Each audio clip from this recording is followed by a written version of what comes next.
those scholars those initial group of scholars, who were the children of genocide survivors, right? They wanted to historicize the genocide and in seeking recognition.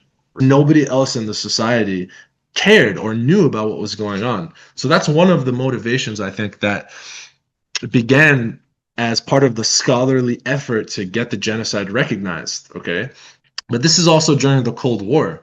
So at this point, Turkey is a NATO ally of America. America is not going to recognize the genocide and compromise relations with a NATO ally in Turkey, right? Peculiar then happened in, I want to say, I think it's 1975, when a gentleman named Gurgen Yannikyan, who was a genocide survivor.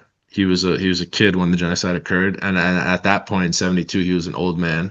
He invited two Turkish diplomats in Los Angeles on the premise of selling them some art from the Ottoman period. And then once they came, he shot them. He shot and killed them. Okay, so this is like the first since like the days of Operation Nemesis when Soghomon Tellerian killed Talat Pasha and stuff. This was the first time that armed responses to genocide and revenge for the genocide took place. And uh, it kind of breathed life into the generation of Armenians who grew up in the Middle East, who were disaffected, whose cultural life was again mediated by these parties who were talking about Armenia, the homeland, the genocide. They were criticizing the parties for not acting on this stuff, right?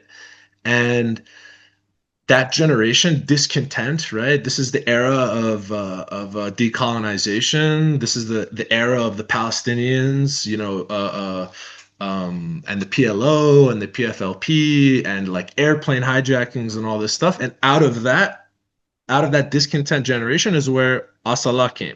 This was a strange situation because by that period, okay, all of the like very like important historical work that the Armenian scholars were doing, okay, the Armenian scholars who were also part of the Armenian lobby, right? All the work that the scholars were doing paled in comparison to what Asala did in terms of getting genocide recognition as on the table, right?